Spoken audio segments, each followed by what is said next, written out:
Welcome back my dear friends. कैसे हैं आप सब लोग? मैं हूं आपका दोस्त नितिन। तो जैसा कि हम वीकली क्लासेस ले रहे हैं, आराम से पढ़ रहे हैं, बिल्कुल शांति से पढ़ो। इससे में तो देखो हमारे बहुत ही अच्छे एक सदस्य हैं हिंदुस्तान के, जिसका नाम है रतन टाटा जी। रतन टाटा जी ने एक बड़ी अच्छी स्टेटमेंट दी है that the year 2020 is to live. ये साल जीने के लिए है। प्रॉफिट, लॉस, लाभ, हानि, सक्सेस, फेलियर इस सब के लिए नहीं है। ये साल सिर्फ जीने के लिए है, क्योंकि इस समय जो महामारी फैली हुई है, जिसको पेंडेमिक हम बोल रहे हैं, अपना कोविड-19, ये बहुत ज़्यादा स्प्रेड ओवर हो चुका है। तो अभी आपको सिर्फ अपनी चिंता करनी है। देखो, अगर हम चिंता करेंगे अपनी और शांति से बैठ के पढ़ाई करते रहो, जो घर में करना है, आप जो मस्ती करनी है, जो करना है, दीवार के अंदर घुस जाओ, बस यही घर है हमारा, सब कुछ यही है। तो अपना ध्यान रखिए, अपने घर वालों को ध्यान रखिए। बाहर वालों को सोच के ये देखिए कि अगर मैं उससे मिलता हूँ तो उसको भी हो सकता है कुछ, आपको नहीं है, वेरी गुड, लेकिन दूसरे को कुछ हो गया तो फिर therefore we have to maintain the distance. आपस में डिस्टेंस मेंटेन रखो, कोई दिक्कत नहीं है। It's a very temporary phase of life, निकल जाएगा। दोस्तों, हम पढ़ना शुरू कर रहे हैं आज एक नया चैप्टर, रिटायरमेंट। यहाँ पे हमारे कुछ बच्चे ऐसे शक्ल देखेंगे अपने, अब यार सर ने कहा था क्वेश्चन कराएंगे पिछले चैप्टर्स का, कराऊंगा, लेकिन कुछ बच्चों के एग्जाम अभी बिल्कुल ना सर पे खड़े हो जाएंगे जैसे ये कोविड खत्म होगा 2 महीने बाद। तो पहले कॉन्सेप्चुअल क्लैरिटी कर लेते हैं, ताकि वो जो क्वेश्चंस करने हों वो आराम से अटैम्प्ट कर पाएँ। अभी हम बात कर रहे हैं रिटायरमेंट टॉपिक की, पार्टनरशिप में। इसमें हमें क्या क्या डिस्कस करना है टॉपिक के अंदर, पहले वो देख लीजिए। सबसे पहला टॉपिक हमें डिस्कस जो करना है, ये पेन नहीं चल रहा, दैट इज़ रेशो। दूसरा गुडविल। तीसरा कैपिटल एडजस्टमेंट।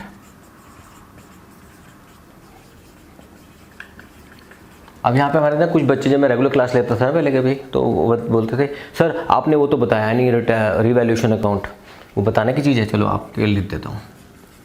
वो तो हम कवर कर चुके हैं ना ऑलरेडी, रिवैल्यूएशन अकाउंट दोबारा से बता दूंगा, चलो। अच्छा, कैपिटल एडजस्टमेंट, सॉरी, इससे पहले एक चीज़ रह गई हमारी, यहाँ पे लिख देता हूँ, दैट इज़ कैपिटल पेमेंट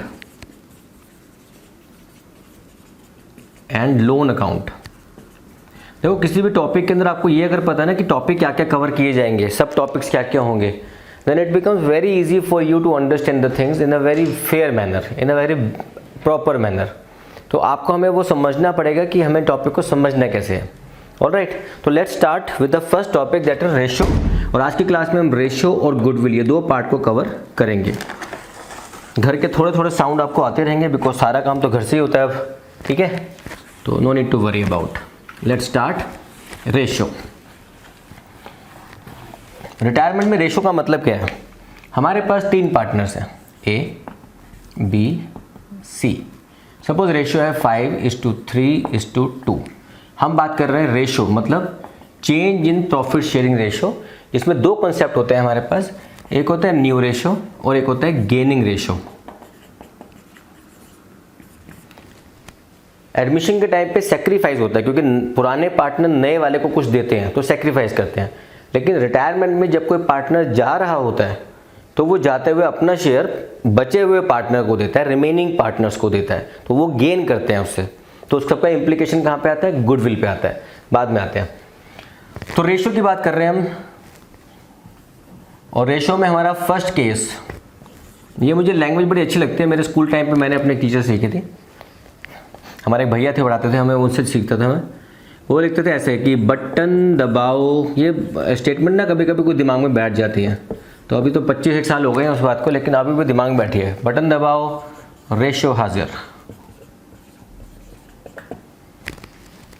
इसको ऐसे बोल सकते हैं, बटन दबाओ रेशो पाओ। कैसे?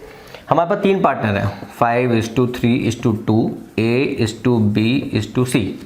हमने कहा सर ए रिटायर हो गया, तो क्या करो, सॉरी, तो क्या करो, इसके ऊपर बटन दबा दो, ट्रिंग, क्या रेशो बच गई? 3:2। कौन बच गया? B:C, 3:2। हमने कहा सर बी रिटायर हुआ तो बी पे बटन दबा दो, तो क्या बच गया? 5:2। सर सी रिटायर हो गया तो सी के बटन दबा दो, क्या बच गया? 5:3। ये कौन सी रेशो है? ये सब न्यू रेशो है। ये कौन सा केस हो गया? सिंपल केस, मतलब जहाँ पे हमें रेशो के बारे में कुछ भी क्वेश्चन में गिवन नहीं है तो ये केस एप्लीकेबल होगा to find out the new ratio. तो न्यू रेशो कैसे निकालोगे, बटन दबाओ रेशो हाजिर, बटन दबा दो मतलब उसको आउट कर दो बाकी बच गया, इसको आउट कर दो बाकी बच गया, इसको आउट कर दो बाकी बच गया। ठीक है, यहाँ तक क्लैरिटी सही है, इसमें कोई समझने की ज़्यादा टेंशन की ज़रूरत नहीं होती।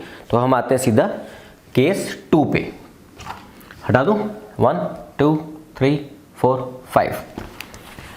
केस 2 में क्या होता है, हमारा जो पार्टनर है ना, जो जा रहा है वो जाते जाते अपना शेयर पुरान बचे हुए पार्टनर्स को बांट के जाता है। अब इसको बोलते कैसे हैं, स्टेटमेंट बुक्स में भी लिखी होती है ऐसे, वो समझ लो। When the retiring partner distribute the share between remaining partner in certain proportion, when retiring partner distributes his share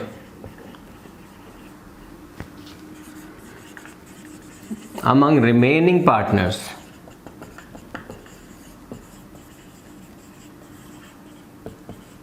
in certain proportion। कि भैया मेरे पास तो ना 10 रोटियां हैं, 10 रोटियां मैं तुम दोनों को इक्वली बांटता हूँ, तो आधी तुम ले लो आधी तुम ले लो, तो मेरी 10 रोटी की आधी आधी तुम दोनों ले लोगे। मतलब जो मेरे पास शेयर है उसका विभाजन, उसको डिस्ट्रीब्यूशन मैं आप दोनों को करूँगा, वो दोनों आप अपने शेयर में ऐड कर लें तो आपको न्यू रेशो आ जाएगी। ठीक है, तो उसका एक केस करते हैं ताकि आपको एक क्लैरिटी आ जाए। क्वेश्चन आप देख लो क्या केस है।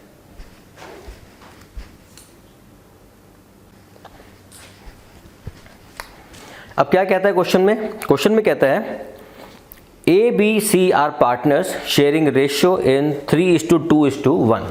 So there are 3 partners sharing profit and loss in the ratio 3:2:1. B retires and he distributes his share between A and C. B चला जाता है, B retires and he distributes his share among A and C in 5:3, कि अपना share 5:3 की ratio में वो A और C को देके चला जाएगा। हमने कहा ठीक है सर, कैलकुलेट न्यू रेशो, निकालते हैं न्यू रेशो में क्या दिक्कत आती है यहाँ पे। अब न्यू रेशो कैसे निकाली जाएगी, देखो हमें ये निकालना है, तो सिंपल सा फंडा, देखो कैसे करना है। सबसे पहले B का शेयर कितना है, इज 2/6, 3 और 2 5 और 1 6, तो इसका शेयर कितना हो गया 2/6। अब ऐसे ही लिखते हैं इसको। अब इसकी स्टेटमेंट टेक्निकली याद रखना कि A और C को गेन होगा, तो ऐसे लिखेंगे एज गेन फ्रॉम B से उसको कितना गेन होगा, उसने कहा कि मैं 5:3 की रेशो में अपना शेयर A को दूंगा और 3/8 की रेशो में C को दूंगा। तो A को कितना गेन होगा, A को गेन होगा 3/8 ऑफ 2/6, मतलब 3/8 इंटू 2/6। काटना है काटो, नहीं काटना सिंपल करो। अभी 48 लिखता हूँ, 48 और ऊपर 6/48, ये हो गया gain. This is gain not new.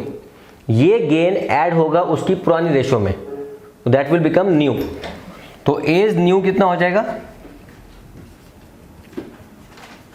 As new is equal to old plus gain.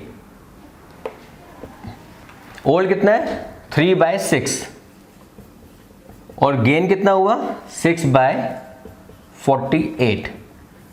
तो 48 का एलसीएम हो गया हमारे पास 6 × 48, 8 × 24 प्लस 6 30/48। इसको मैं करता हूँ बिग सर्कल में ताकि याद रहे कि मेरी न्यू रेशो है। अभी ऐसे ही हम क्या करेंगे, सी का निकाल लो। सी का गेन कितना हुआ 3/8। ओहो थोड़ा गलत हो गया, यहाँ 5/8 लिखना था मुझे। चलो कोई नहीं, मैं इसको यहाँ उल्टा कर लेता हूँ, ठीक है। यहाँ पे इसको सी का, चलो यहीं से काटता हूँ, पूरे काटता हूँ, ये थोड़ी करेक्शन हो गई है। ये 5/8 होना चाहिए था, 5 दूनी 10 होगा, यहाँ पे आएगा 10 इससे पहले कमेंट में मुझे चिल्ला चिल्ला के पढ़ो सर क्या कर रहे हो क्या कर रहे हो, मैं पहले ही कर लूँ, ठीक ना। 3/6 प्लस 10/48 तो 13,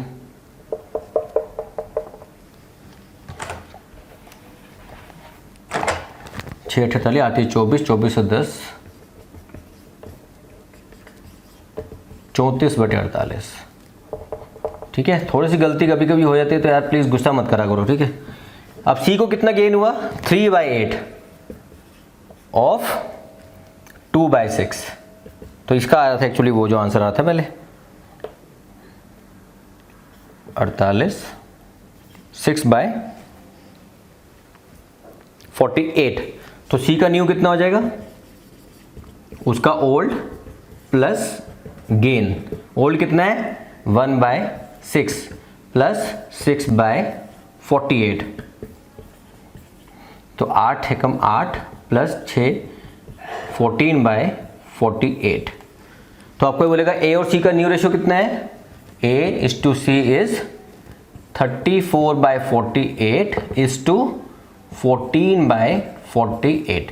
अगर इसको आप काट सकते हो तो और काट लो, नहीं तो रेशियो आपके सामने ही है। इसको और काटना है तो 2 से डिवाइड करोगे तो आपको आ जाएगा 2 7 34, 17 दूनी 34, 2 7 तो 17:7 इज द न्यू रेशियो। और इस क्वेश्चन में कोई बोलेगा सर गेनिंग रेशियो कितनी है, सो गेनिंग रेशियो ये रही सर,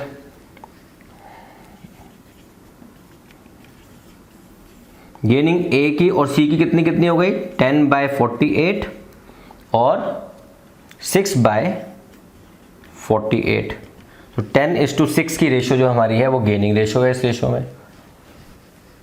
ठीक है, इसको प्लीज चेक करो, 10:6 नहीं है बल्कि 5:3 आ रहा है आंसर अल्टीमेटली, तो 5:3 ही आएगा। 10:6 को देखोगे तो 5:3 ही है ये।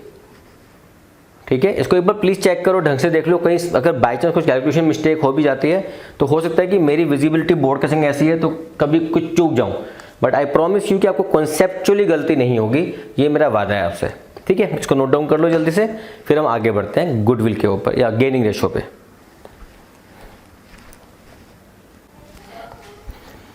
अभी गेनिंग रेशियो कैसे निकालते हैं, go back to admission. Admission में रिटायर क्या होता था, सेक्रीफाइसिंग रेशियो। कैसे निकालते थे, ओल्ड रेशियो ज़्यादा होती थी और न्यू रेशियो कम होती थी, तो old minus new is sacrificing. लेकिन यहाँ रिटायरमेंट में उल्टा हुआ है, जो नई रेशियो है वो ज़्यादा होगी और सेक्रीफाइसिंग रेशियो की तरह उल्टा चलेंगे अब, क्योंकि जिसको बचा हुआ है वो ज़्यादा है, जो था वो कम था। तो उसके लिए फॉर्मूला क्या यूज़ करेंगे अब हम, that gaining ratio is equal to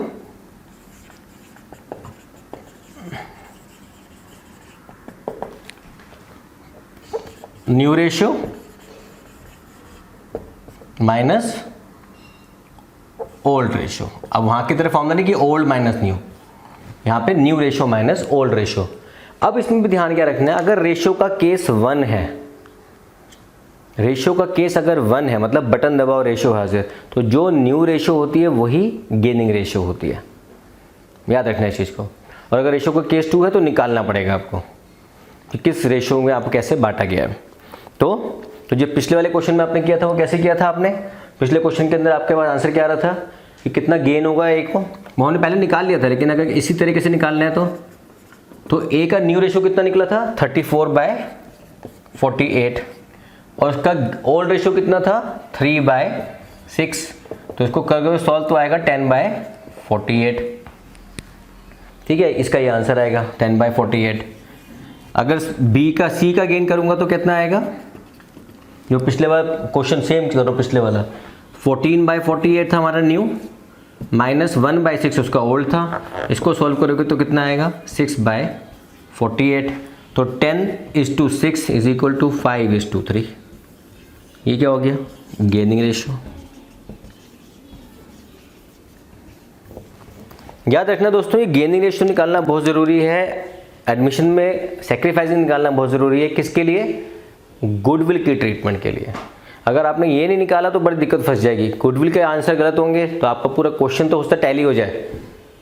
लेकिन 11th में आप लोगों ने पढ़ा रेक्टिफिकेशन ऑफ एरर्स, ऐसी गलतियां जिससे ट्रायल बैलेंस में मैच कर जाता है लेकिन गलती गलती रहती है, तो आपका हो सकता है गलती छूट जाए और आप बाद में बोलोगे यार ये उस यूट्यूबर ने क्या पढ़ाया था, उसने ये वीडियो लेक्चर पढ़ाया था, फिर आप वहाँ पे तो मुझे गालियाँ दोगे, वापस आके अपने आप को देखोगे शीशे को, यार ये तो मैंने अपने आप को गाली दे रखी हैं। ठीक है। तो प्लीज़ ध्यान रखना, सबसे पहला काम होना चाहिए सेक्रीफाइसिंग रेशो निकालना है एडमिशन में, और रिटायरमेंट डेथ में गेनिंग रेशो निकालनी है। ओके, तो यहाँ तक काम खत्म होता है हमारा रेशोज़ का। इसको जल्दी से नोट डाउन कर लीजिए, बिकॉज गुडविल भी मैं आज ही के लेक्चर में ख़त्म करूँगा, क्योंकि बहुत छोटा सा टॉपिक है ट्रीटमेंट ऑफ गुडविल का, सिर्फ 2 एंट्री हैं, वो 2 एंट्री ही कर लो कि काम खत्म हो जाता है। इसको जल्दी से नोट करो, फिर आगे बढ़ते हैं।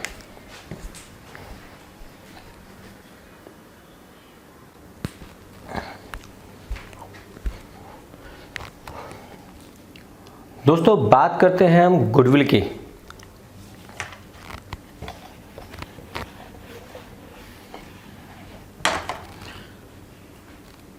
दोस्तों बात करते हैं हम गुडविल की। गुडविल में क्या करना है आपको, गुडविल होता क्यों निकालना है, किस लिए हमें कैलकुलेट करनी है, क्या प्रोविज़न है, रिटायरमेंट में क्यों पढ़ना है।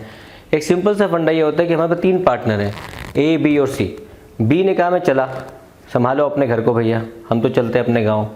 तो भैया जाने से पहले ये ध्यान रखो कि जब मैं जा रहा हूँ तो आज तक के टाइम तक मैंने जितनी भी गुडविल कमाई है आप लोगों के लिए, उसका पैसा तो मुझे दे दो। हमने कहा हाँ आपका हक बनता है। तो आप जब मुझसे कुछ गेन करोगे तो उसी रेशो में मुझे अपने गुडविल का रेशो, गुडविल का पैसा वापस दो। तो गुडविल के लिए रिटायरमेंट में सिर्फ 2 ही चीज़ें आपको याद रखनी है। नंबर 1, जो अगर पुरानी गुडविल आपको गिवन है, जैसे कि जब पुरानी गुडविल बैलेंस शीट में गिवन हो, मतलब ए, बी, सी की पार्टनरशिप की गुडविल में गुडविल गिवन है बैलेंस शीट के अंदर, तो आप क्या करोगे, सबसे पहले ए, बी, सी टू गुडविल, आपने ये एक एंट्री बनानी है। ओल्ड रेशो में पुरानी गुडविल को बोलते हैं, इसको राइट ऑफ करना, इसको बोलते हैं हम राइट ऑफ, इसको खत्म कर दो। इसके बाद ये आपका काम खत्म हो गया। अब निकालो रिटायरिंग पार्टनर की गुडविल। रिटायरिंग पार्टनर की गुडविल निकालो और उस गुडविल का पैसा जो बनता है वो रिमेनिंग पार्टनर से कैपिटल से कम कर दो। क्या करना है आपको, एंट्री याद कैसे करनी है, ए, सी टू बी। तो सबसे पहले क्या करेंगे, step number 1, calculate B's share of goodwill. तो बी के शेयर गुडविल का शेयर निकालेंगे आप। Then step number 2, distribute that share in gaining ratio and pass this entry. ये एंट्री आपके लिए मोस्ट इंपॉर्टेंट एंट्री है रिटायरमेंट में। जैसे गुडविल दिखी, गुडविल का शेयर निकालो उसका और ए, सी टू बी कर दो, गेनिंग रेशो में उस हिस्से को बांट दो, और अल्टीमेटली वो पैसा बाकी के कैपिटल अकाउंट से कम होके बी, मतलब जो जा रहा है रिटायरिंग पार्टनर, अब आप बुक में पढ़ोगे तो वहाँ लिखा होगा remaining partners capital account debit to retiring partner capital account. अब इतना लंबा याद नहीं होता तो दिमाग में रखो A, C to B, A, C to B, A, C to B. तो ए, सी टू बी याद रखना आसान होता है। तो रिटायरिंग पार्टनर को क्रेडिट करना है, रिमेनिंग पार्टनर्स को डेबिट करना है। उनकी कैपिटल कम कर दो, इसकी कैपिटल बढ़ा दो उस गुडविल के अमाउंट से जिसका वो हकदार है। बस यहाँ तक आके कहानी गुडविल की खत्म हो जाती है। तो आपने क्या करना है, क्वेश्चन चेक करने हैं अपनी बुक में कौन कौन से हैं, इस हिसाब से इसको प्रैक्टिस आप कर सकते हो 2 केसेस की। तो अभी आपने क्लास में क्या सीखा, रेशो कैसे निकालनी है और गेनिंग गुडविल की ट्रीटमेंट 2 जगह कैसी होती है। बस आज की क्लास इतनी ही। तो लाओ मेरी फीस मेरी फीस दे जाओ। मेरी फीस सिंपल है, नीचे सब्सक्राइब का बटन है, बेल आइकन है, उसको दबा दो। जितना ज़्यादा मेरा परिवार बढ़ता जाएगा उतना मुझे खुशी मिलेगी और पढ़ाने में। ठीक है, अपने दोस्तों को, छोटे भाई बहनों को, बड़ों को, जो आपकी जान पहचान में कॉमर्स फील्ड के हैं, उन सबको चैनल शेयर करो। ठीक है, बहुत जल्दी मैं आपके साथ वो सब चीज़ें लेके आने वाला हूँ जो लाइफ में आपको बड़े काम आएंगी, जैसे interview tips, business communication skills, communication. मैंने आपको संग शेयर किया था that I am now certified life coach. Life coach का मतलब होता है कि अपना हाथ पकड़ के आपके साथ साथ चलेंगे हम। और इस चीज़ के लिए दुनिया के अंदर बहुत बड़े बड़े लोग हैं जो 1000 से लेकर 1-1 लाख रुपए पर विजिट चार्ज करते हैं, लेकिन आपके सामने आपका दोस्त, आपका भाई आपके साथ बैठा है without any cost. No need to worry about. हम लोग डिस्कस करेंगे हर चीज़ के बारे में, हर पहलू के बारे में, जिससे आप अपने करियर में आगे बढ़ पाएंगे। ऑलराइट, तो till then thank you very much. ये आपका बोर्ड आपके लिए। Thank you very much. God bless you. Bye bye.